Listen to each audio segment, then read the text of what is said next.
잠시 뒤 김부겸 국무총리가 LH 사태 등을 포함한 부동산 투기 관련 조사와 수사의 중간 결과를 발표할 예정입니다. 관련 의혹을 가장 먼저 제기한 단체 중 한 곳이죠. 참여연대 민생희망본부 실행위원이신 이강훈 변호사 나오셨습니다. 어서 오십시오. 네, 안녕하십니까. 안녕하세요. 변호사님, 지금 참여연대와 민변이 3기 신도시 관련해서 투기 의혹을 제기한 게 석 달 전인 거죠? 네, 지난 3월 2일 참여연대와 민변이 이제 LH 임직원들이 3기 신도시 예정 지역인 이제 시흥 쪽에 이런 농지 같은 것들을 좀 구입을 한 것 같다 이런 제보를 받고 그걸 조사했더니 상당히 많은 직원들이 같이 관여돼 있었던 거죠. 이후에 계속적인 어떤 파장이 일어나면서 정부에서 합동조사단 그다음에 국가수사본부를 통해서 이제 수사본부까지 이제 차리면서 지금까지 84일간 좀 수사를 이어왔습니다. 예. 네, 그때 의혹을 제기했던 것 가운데 일부는 또 사실로 드러나가고 있는 것도 있고요. 네. 그때 의혹을 제기할 때 이 수법 같은 것도 함께 좀 공개를 하지 않으셨습니까? 어떤 네, 수법들이 맞습니다. 있었습니까? 그동안에 그런 내용들 많은 보도가 있었는데요. 뭐 이제 쪼개기 이런 부분들도 많이 보도가 됐었고요. 지문 농지를 쪼개기 여러 사람들이 같이 구입을 하는 겁니다. 예. 그다음에 그 농지를 구입하고 나서 거기에 이제 보상을 받을 목적으로 뭐 나무를 심는다든지 이런 그 내용들은 많이 알려져 있는 수법들을 그대로 이분들도 쓰고 있었습니다. 네. 좀 대표적인 몇 가지 주요 사례를 한번 정리를 해봤으면 좋겠습니다. 저희가 준비한 그래픽도 있는데 부동산 투기 의혹과 관련해서 고위공직자를 수사한 주요 사례를 한번 몇 가지 짚어주실까요? 네, 지금 고위공직자들 아직은 이제 고위공직자와 관련돼서 구체적인 혐의가 나와가지고 이렇게 뭐 구속 기소에 이른 사례들은 없고요. 네. 이제 이제 포천시청의 공무원이 뭐 이렇게 주변의 역사 같은 데를 개발하는 정보를 미리 알아서 했다든지 뭐 농어촌공사 직원이 관련된 개발 정보를 알고서 본인이 이제 투자에 배우자를 이용해서 이렇게 투자를 했다든지 뭐 이런 식의 그 내용들로 해서 상당히 지금 구속이 좀 된 상태고요. 지금 전체적으로 보면 지금 네, 변호사님 잠시만요. 네. 지금 김부겸 총리가 직접 중간 수사 결과를 발표할 것 같은데 현장 오디오를 듣고 관련된 대담 이어가겠습니다. 존경하는 국민 여러분, 죄송합니다. 제가 마스크를 좀 벗고 브리핑하겠습니다. 존경하는 국민 여러분, 지난 3월 LH 직원 등 공직자들의 부동산 투기 의혹으로 국민 여러분에게 큰 충격과 실망을 끼쳐드렸습니다. 정부는 이번 사건을 부동산 정책은 물론이고 공직자 신뢰에 대한 위기로 엄중히 받아들이고 크게 세 갈래로 대응하였습니다. 첫째, 부동산 시장의 부패를 완전히 청산한다는 각오로 불법적인 부동산 투기 단속 및 수사에 착수하였습니다. 둘째, 이해충돌방지법을 제정하고 모든 공직자를 대상으로 재산 등록을 확대하는 등 강력한 재발 방지 대책을 마련하였습니다. 마지막으로 문제의 출발점이 된 LH공사를 근본적으로 혁신하는 방안을 심도 있게 검토하고 있으며 이는 별도로 발표할 예정입니다. 오늘로써 정부가 부동산 투기 의혹 수사에 착수한 지 석 달여가 지났습니다. 조사와 수사는 그 특성상 최소한의 시간이 필요하기 때문에 아직 진행 중인 사건들이 많습니다. 하지만 국민적 관심이 매우 높은 사안이기 때문에 다소 부족하더라도 그간의 추진 상황과 중간 결과를 국민 여러분들께 설명드릴 필요가 있다고 생각되어 오늘 자리를 마련하였습니다. 부동산 투기와의 전쟁은 결코 흐지부지 끝낼 수 없다는 정부의 단호한 의지를 다시 한번 말씀드리게 되었습니다. 정부는 지난 3월 경찰청에서 1,560명 규모의 정부 합동 특별수사본부를 설치하고 주로는 공직을 통한 정보 이용, 취득, 공직자 투기 의혹뿐만 아니라 부동산 시장의 불법 행위 전반을 대상으로 수사를 진행하였습니다. 이와는 별도로 검찰에는 641명 규모의 전담 수사팀을 설치하고 경찰과의 유기적인 수사 협력과 함께 직접 수사도 착수하였습니다. 국세청은 부동산 탈세 특별조사단을 신설하여 부동산 관련 세금 탈루 의혹을 조사하고 금융위와 금감원은 부동산 투기를 위한 불법 대출 단속에 나섰습니다. 정부는 부동산 시장에서의 불법 행위를 발본색원하기 위해서 동원 가능한 공권력을 최대한 투입하고 있습니다.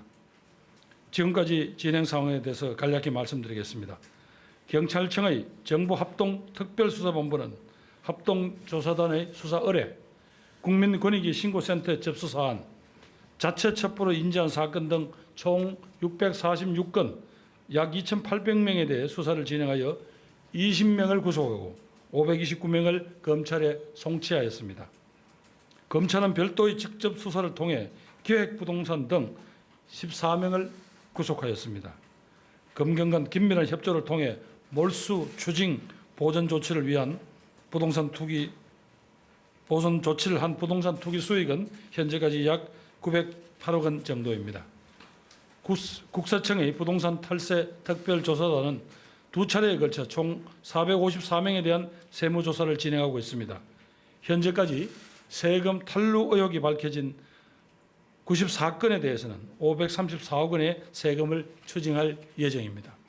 금융위와 금감원은 불법 대출이 의심되는 4개의 금융회사에 대해서 현장 점검을 실시하였고 현재까지 43건의 67명을 수사 의뢰하였습니다.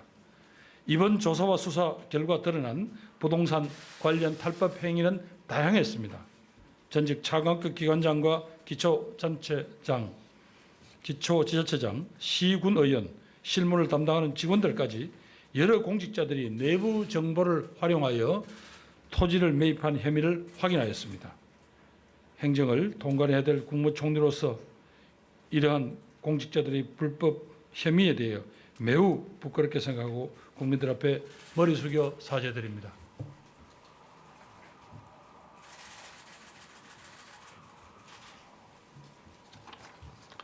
민간 부분에서는 기획부동산 등이 청약통장을 관련 불법 행위를 알선하거나 지역주택조합장이 불법적 투기를 공모하여 많은 무주택 서민들의 가슴을 아프게 한 사례도 확인되었습니다. 앞으로 정부는 이번 공직 부분의 수사를 계속해서 이어감과 함께 민간 부분에서도 불법적 부동산 투기는 절대 용납하지 않겠다는 자세로 철저하게 감시, 감독하겠습니다.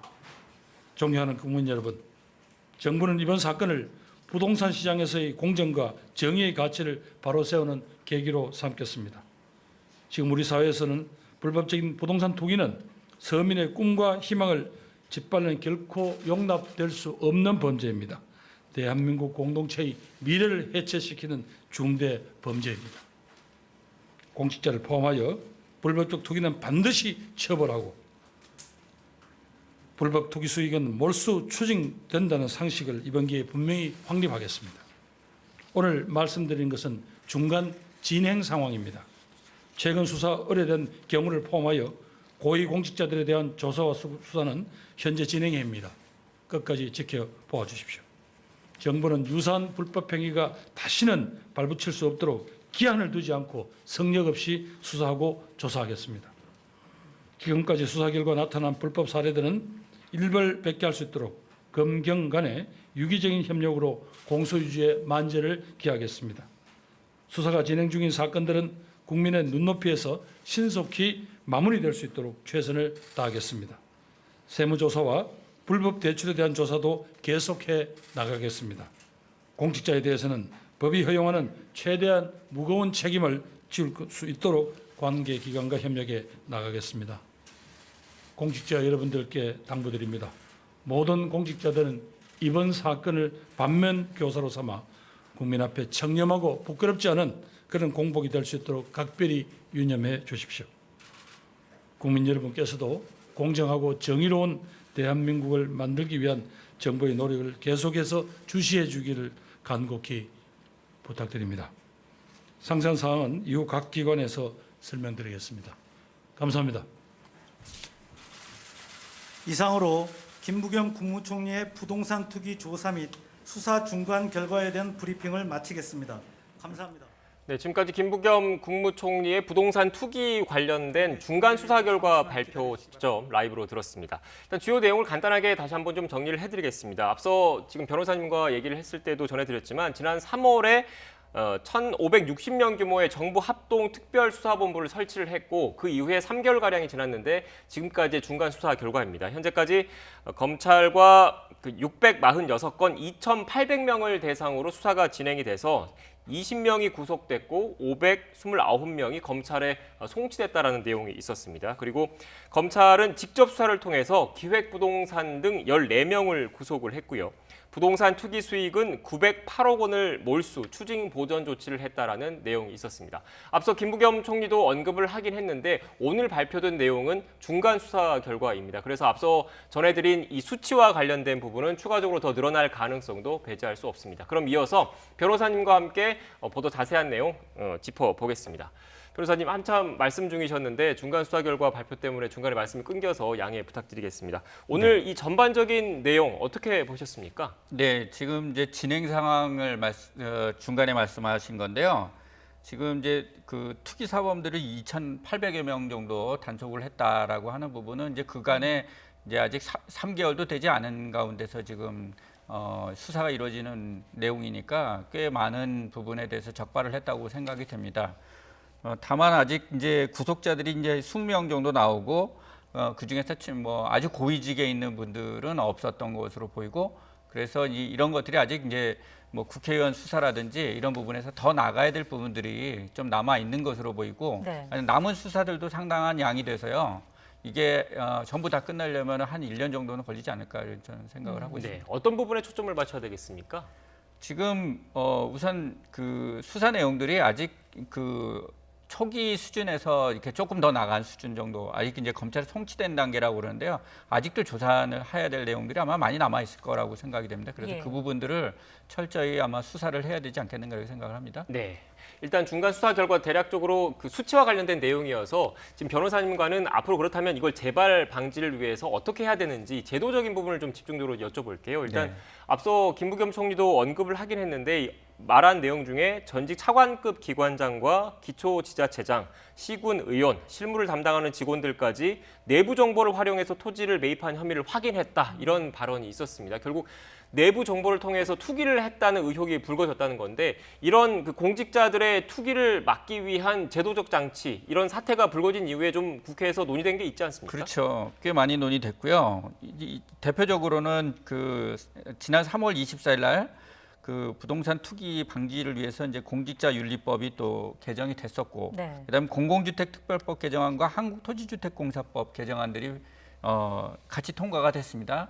그 과정에서 이제 이런 그 내부 정보를 이용해서 이런 투기 행위를 하는 것들에 대한 어떤 강화된 처벌 이런 내용들이 거기에 포함이 됐었고요. 그다음에 4월 29일이죠. 공직자 이해충돌방지법이 드디어 국회를 통과했습니다. 이게 굉장히 8년 정도 굉장히 긴 세월 동안 안 통과되다가 이번에 통과가 된 건데요. 아마 그 국회의원들도 깜짝 놀라서 이 부분을 통과 안 시키고는 이제 국민들의 비난을 굉장히 받겠구나 이렇게 생각을 하셨던 것 같아요. 네, 변호사님 저희가 관련된 그래픽을 정리한 게 있는데 그걸 좀 띄워주십시오. 일단 앞서 말씀하신 대로 이해충돌방지법, 농지법 개정안 논의되고 있는 것들, 특히 지금 주목받았던 게 이해충돌방지법인데 이걸 좀 다시 한번 좀 설명을 해주시겠습니까? 네, 이해충돌방지법과 관련돼서는 이게 그동안에 그 광범위하게 이제 그 논의되던 사안들이 있었는데 특히 이제 부동산 투기라든지 이런 공직자가 이 어떤 행위를 하는 것에 대해서 금전적인 어떤 이해관계와 관련된 부분들, 자신의 이해관계나 친인척 이해관계와 관련된 부분들에 대해서 어떤 의사결정을 하거나 또는 그 부분에 대해서 이익을 얻을 우려들이 있었기 때문에 그런 부분들을 좀 방지하기 위한 어떤 제도적 장치 이런 것들로서 논의가 된 것입니다. 예. 그리고 특히 이제 국회도 이 부분에 많은 의사결정들을 하지 않습니까? 그래서 국회도 같이 이 부분 관련해서 국회법에 같이 개정돼야 된다는 논의가 있었고 이 부분이 이번에 통과가 되었던 것입니다. 네, 네. 변호사님 그리고 앞서 그 투기 수법을 설명을 하실 때 지분 쪼개기를 얘기를 하셨지 않습니까? 이것과 네. 관련된 게 지금 농지법 개정안인 거죠? 아직 국회 네. 본회의 통과를 못했지만 어떤 네. 내용인가요? 지금 이제 농지법과 관련돼서 이제 큰 문제가 뭐냐면 그 농지를 너무 농업을 하지 않는 그 개인들이 이걸 취득을 하는 게 너무 이렇게 쉬워져 가지고요. 이 부분에 대해서 많은 이제 부작용들이 좀 발생했던 겁니다. 그래서 이 부분 관련돼서 이제 농지 취득과 관련된 부분에 대해서 뭐 주말 체험 영농 목적의 농지 취득이나 이런 부분을 좀 제한하자. 그다음에 상속이나 이농시에 이 농지를 이 부분에 대해서 계속 보유하고 있으면 결국 비농업인들이 계속 갖게 되는 거잖아요. 예. 이런 부분에 대한 처분의 의무화, 그다음에 농지 취득 자격을 좀 강화해서 이제 그 자격 증명을 좀 강화한 부분으로 좀 진행을 하자. 그다음에 농지 실태 조사 뭐 이런 것들이 쭉 논의가 되고 있는 상태예요. 근데 아직 이 부분이 여러 가지 그 다양한 안들이 있어가지고 그래서 이제 아마 설왕설래하고 있는 그 단계고요. 이 부분은 이제 향후에도 지금 이제 그 수사 과정에서 많이 드러났듯이 농업법인을 이용을 해가지고 이런 그 투기들이 되게 많더라고요. 네. 그래서 비농업인이 취득하는 어떤 이런 그 구멍들이 굉장히 큰데 이 부분들을 좀 더 이렇게 좀 제한하는 것들이 좀 필요하지 않겠는가. 그다음에 농지 전용이 너무 쉬워요. 그래서 굉장히 그 서울 주변에 있는 많은 농지들이 보면 농지 전용이 돼 있는 상태거든요. 근데 이제 불법으로 전용을 한 거라는 거죠. 그래서 그런 부분들에 대해서는 좀 강화된 어떤 제재들이 좀 필요하지 않겠는가 이런 생각이 듭니다. 네, 변호사님 그리고 앞서 김부겸 총리가 언급한 내용 중에 그 수사 대상 가운데 몰수 추징 보전 조치한 투기 수익이 908억 원이라고 밝힌 부분이 네네네. 있습니다. 이게 결국 그 처분을 하지 못하도록 지금 수사 당국이 처분 권한을 묶어놨다는 얘기지 않습니까? 예, 그렇습니다. 그런데 이해충돌 방지법이 제정되기 전에 전에 건잖아요. 제정되기 전에 그 규정으로도 그 이제 내부 정보를 이용해 가지고 처분을 할 경우에 그런 그 처분을 내부 정보를 이용해서 이런 어떤 그 취득을 했거나 할 경우에는 그런 이익을 막기 위해서 그런 그 어떤 몰수 추징할 수 있는 규정들이 있긴 있었습니다. 네. 그러니까 지금 말씀하신 걸 들어보면 지금 이른바 LH 사태가 터진 이후에 이해충돌 방지법 같은 강화된 조치들이 그 통과가 됐지 않습니까? 네. 그런데 지금 이렇게 몰수 추징한 투기 수익이 908억 원이라는 거는 재판 과정에서 물론 다퉈야 되겠지만 이 범죄 혐의가 확인이 되면 기존의 법, 그러니까 소급 입법을 하지 않더라도 네. 그 몰수할 수 있다 이런 말씀이십니까? 네네네. 그 부분을 지금까지 그 저희들도 상당히 우려를 했었는데 생각보다 많이 찾아낸 거를 보면은 이게 많은 그 어떤 제보나 이런 것들이 꽤 있었던 게 아닌가 싶어요. 네. 알겠습니다. 알겠습니다. 지금 또 보면 LH와 관련해서 어떤 혁신안이 나올지도 좀 궁금했는데 이 부분과 관련해서는 구체적인 안이 오늘 나오지는 않았습니다. 전반적으로 변호사님께서는 어떤 방향으로 개혁이 돼야 된다고 보십니까? 우선 LH와 관련돼 가지고 뭐 최근에 얘기됐던 거는 뭐 이제 정부에서 이거를 이제 지주회사 체제로 이렇게 가고 그다음에 이제 거기에 자회사에다 어떤 수익 사업 같은 것들을 할 수 있는 어떤 그런 시스템으로 가는 거를 좀 그 제안을 했었던 것 같아요. 예. 근데 그 부분에 대해서는 뭐 민주당 내에서도 뭐 상당한 이견이 있었던 것 같고요. 뭐 참여연대나 이런 시민단체들도 그 안에 좀 적절하지 않다. 이렇게 민영화에 가까운 안이기 때문에 그 부분에서 좀 반대를 했고요. 좀 더 공익성을 중심으로 하는 그런 그 방안, 예를 들어 이제 임대주택을 좀 더 더 많이 지을 수 있는 어떤 그런 그 체제로 이렇게 좀 그 변화시켜 나가야 된다. 이런 것들을 좀 많이 요구를 하고 있습니다. 공공주택 사업을 더 잘하기 위해서 개혁을 해야지 이게 지금 그 시스템을 약화시켜 놓고 그 어떤 그 신도시를 지으라고 하는 게 좀 어렵잖아요. 그래서 그 부분과 관련돼서 어떤 해체 이런 단어들은 약간 좀 선정적인 것 같고요. 그 부분보다는 지금 이게 지금 공공성을 다하지 못하도록 어떤 수익 사업을 하는 것들, 그다음에 투기가 막 이렇게 일어나는 것들 이런 것들을 좀 규제하는 어떤 감독 시스템 이런 것들을 좀 정비하는 것들이 더 중요한 게 아닌가 이렇게 생각을 하고 있습니다. 네. 그런 부분을 또 중점적으로 봐야 할 것 같고요. 오늘 이제 저희가 전해드린 게 중간 수사 결과 발표였습니다. 네. 앞으로 어떤 부분에 가장 좀 중점적으로 들여다봐야 할지. 네, 국민들은 아마도 지금 고위공직자들도 상당히 이런 부분들에 대해서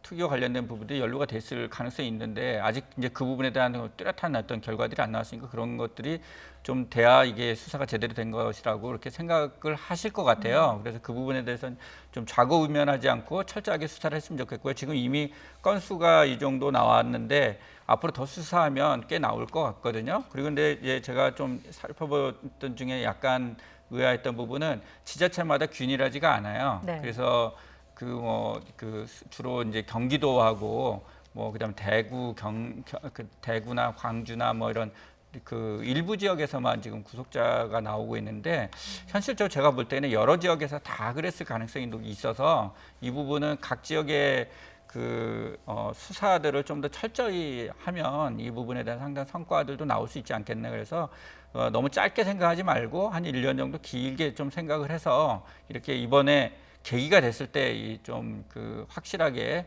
투기 사범들을 좀 엄단하는 어떤 그런 계기가 만들어졌으면 좋겠습니다. 네, 지위 고하를 막론하고 투기 사범들에 대한 엄단이 필요하다는 말씀이셨던 것 같고, 마지막으로 이런 투기 의혹을 근본적으로 막기 위한 방안 가운데 하나로 토지 초과 이득세가 일각에선 거론되고 있더라고요. 어떤 내용입니까? 네, 저희 참여연대에서도 이 부분에 대해서 좀 제기를 했었는데요. 과거에 우리가 지금 그 개발이익을 환수하는 그 법제가 지금 이제 개발이익 환수에 관한 법률이 있습니다. 그래서 이거 어떤 그 개발 지역에서 특정 개발 지역 한 20여 가지 정도 되는 그 개발 사업에서는 그 지역 내에서는 어떤 개발이익을 환수하는 장치가 있어요. 그런데 이제 이번에서 드러났듯이 이게 그 농지라든지 이런 것들을 투기하는 곳이 꼭 거기 그곳만에 한정되지가 않거든요. 그러니까 그 주변 지역도 이렇게 이런 어떤 부담금 같은 것들을 좀 물릴 수 있도록 그렇게 하기 위해서는 그 토지 초과 이득세법이 좀 부활되는 게 필요하지 않는가 이렇게 좀 생각을 하고 있습니다. 변호사님, 그런데 제가 알기로는 이 관련된 비슷한 법안이 그 헌법 불합치 판결을 받은 적이 있는 걸로 알고 있거든요. 그게 이제 94년도에 그 양도소득세를 뭐 그 공제해주지 않는 그 부분으로 해가지고 양도소득세 계산할 때 그 이제 토지 초과 이득세를 공제해주지 않는 문제 때문에 같은 몇 가지 이유로 그게 그 헌법 불합치 판결을 받았었는데요. 네. 근데 나중에 94년 그해 같은 해에 이게 개정이 됐습니다. 그리고 그 이후에 그 법에 대해서 4번의 위헌 소원이 있었는데 다 합헌으로 결정이 났거든요. 그래서 개정상을 잘 반영했다는 겁니다. 그래서 그렇게 진행을 하다가 이제 98년에 이제 우리가 IMF 위기를 겪으면서 이제 토지 가격이 오히려 떨어지는 상황이 생겨서 이 부분을 이제 법을 폐지하는 그런 결정을 이제 그 당시에 김대중 정부에서 했었는데요.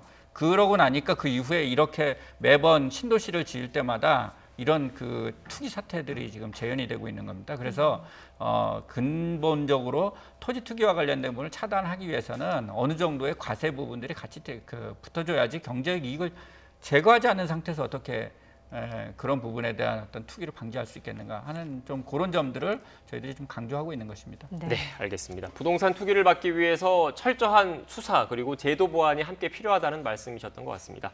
지금까지 참여연대 민생희망본부 실행위원이신 이강훈 변호사와 이야기 나눴습니다. 오늘 말씀 고맙습니다. 고맙습니다. 네, 감사합니다.